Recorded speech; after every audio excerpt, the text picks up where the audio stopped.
आधी लगन लोकशाहीचं. मंडपात जाण्यापूर्वी नवरदेव मतदान केंद्रावर.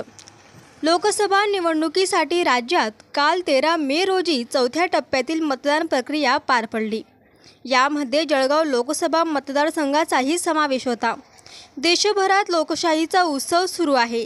दरम्यान सध्या लग्नसराई देखील सुरू आहे. मात्र लग्नाच्या घाईत नवरा आवर्जून मतदानासाठी केंद्रावर हजर राहिला.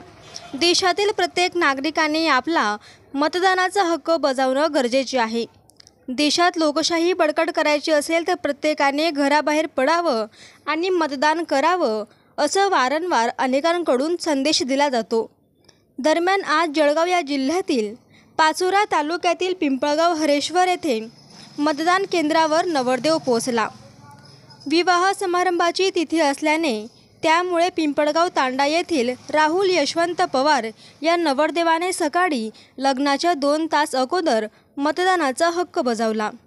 त्यावेळेस मतदान केंद्रावर मतदानासाठी आलेल्या नागरिकांनी टाळ्यांच्या गजरात नवरदेवांचं स्वागत केलं. लोकशाही बळकट करण्यासाठी प्रत्येक नागरिकाने मतदान करण्याचं आवाहन या नवरदेवानं केलं.